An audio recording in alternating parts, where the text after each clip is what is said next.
E aí, pessoal, tudo massa, tudo certo? Hoje, segunda-feira, dia de resolução de simuladinho. Então vamos embora responder o nosso 15º. Pessoal, vejam, 15º simulado semanal já. Ou seja, em todos os sentidos a gente peca pelo excesso, né? Mas esse excesso, obviamente, ele é pensado, ele é planejado para suprir todas as tuas necessidades. Ele é pensado, ele é planejado para garantir o teu sucesso em qualquer vestibular que tu venhas a fazer. Então vamos embora? 15º simulado? Vem com o cara!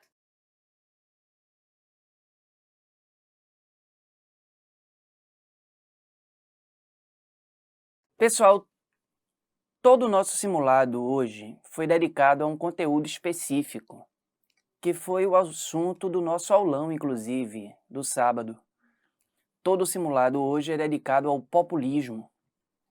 Então vamos embora aí, primeira questão.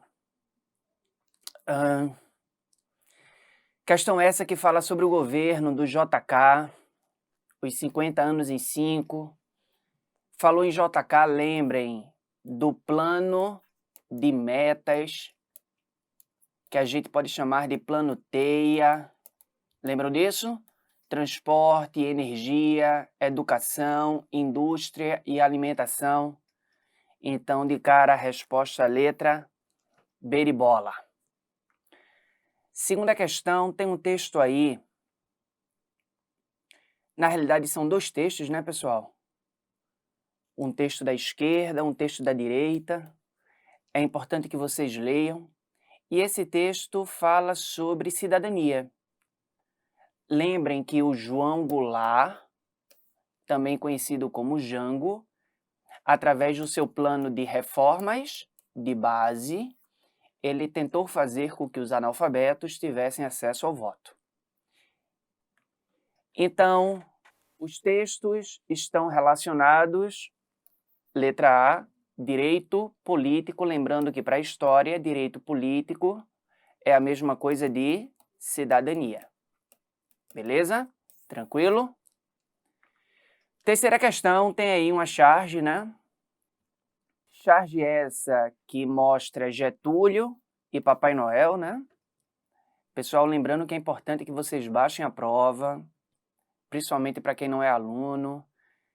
É importante que vocês leiam tudo para que a resolução fique fácil, tá bom? Então tem aí uma charge. Essa charge, tá, pessoal, vai servir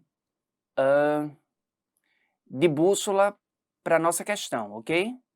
Então, Vargas, Papai Noel, um textozinho. Então, o apelido de pai dos pobres dado a Getúlio Vargas pode ser associado. Pessoal, lembrem que Vargas, ele concedeu um aumento de 100% sobre o salário mínimo, lembram disso?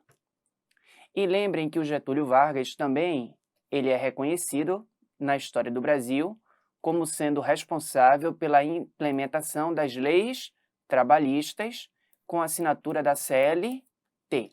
Beleza? Então, resposta letra D de dado. Falou em meta, a gente está falando do JK. Mais uma chargezinha aí. E aí lembrem que falou em JK, plano de metas, o plano TEIA.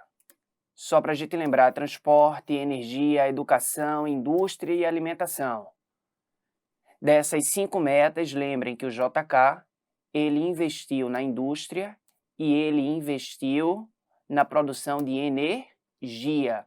Ou seja, ele não investiu nas metas sociais. Ele não investiu na educação, ele não investiu no transporte, ele não investiu na alimentação. Ok? Por isso que Jeca diz que o que ele quer é um prato de feijão, né? Então, essa imagem revela resposta letra E. As contradições sociais que foram mantidas no nosso país, até porque o governo JK ele não investiu em metas sociais. Quinta questão fala sobre o ano de 61, lembrando que no ano de 61, Jânio Quadros ele renuncia. Com a renúncia dele, quem assume é o João Goulart, mas ao mesmo tempo lembrem que a posse de João Goulart foi bem complicada porque os militares não queriam deixar ele assumir a presidência, acusavam ele de ser comunista.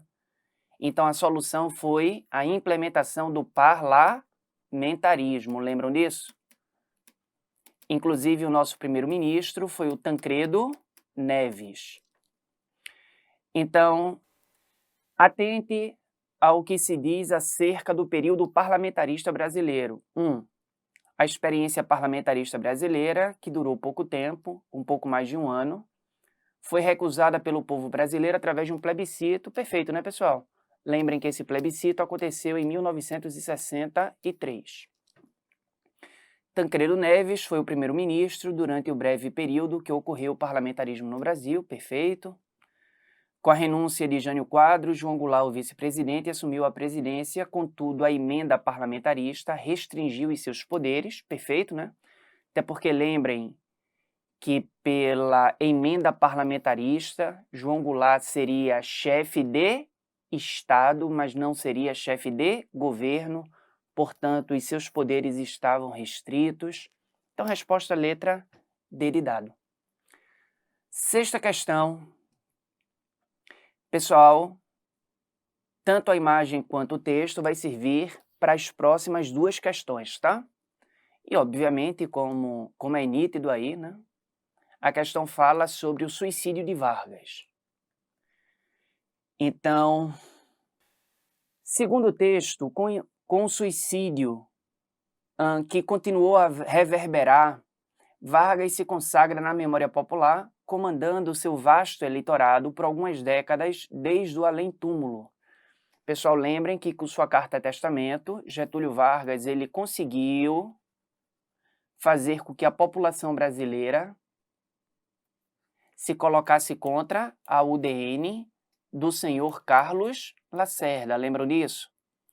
Então, com isso, Vargas ele conseguiu eleger JK, Vargas conseguiu eleger João Goulart, ou seja, o legado político de Vargas, é isso o que o texto está dizendo, ele continuou a reverberar, fazendo com que seus candidatos vencessem os pleitos eleitorais. Então, letra B, né, já responde isso.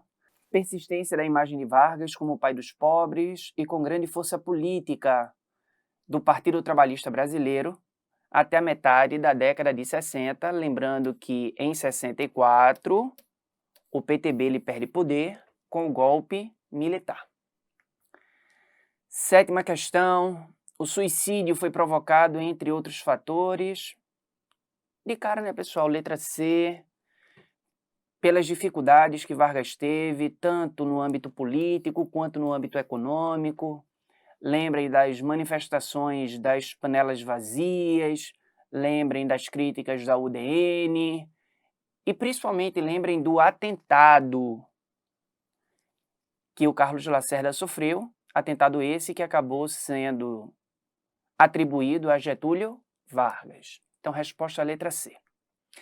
Pessoal, a oitava questão fala sobre o golpe de 64. Lembrando que o golpe de 64 ele foi justificado por uma possível ameaça comunista que o Brasil estaria sendo vitimizado naquele momento. Os militares depuseram João Goulart, implantaram no nosso país um governo de exceção. Governo de exceção esse marcado pela decretação dos atos institucionais. Por sinal, a ditadura vai ser a nossa próxima aula temática, né? Então, resposta letra B de bola. O que aconteceu em 64 foi um golpe militar com o apoio de uma parcela da população civil que se colocaram contra as medidas esquerdizantes. Essas medidas esquerdizantes na época se diziam que eram medidas comunistas, que é o plano de reformas de base, né, pessoal?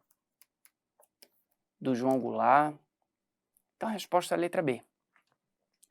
Nona questão, uma questão direta, né? Falou em Vassourinha, a gente está falando de Jânio Quadros. Esse foi o jingle da campanha dele. Lembrem que o Jânio Quadros, ele prometia varrer a corrupção do nosso país. Que pena, né, pessoal? Até hoje essa corrupção ainda não foi varrida. Mas, enfim. 10ª e última questão sobre a economia do governo Dutra. Lembrando que quando a gente fala em Dutra, a gente fala de uma política econômica liberal. Ou seja, Dutra, ele abriu o mercado consumidor brasileiro para a importação de supérfluos. Lembram?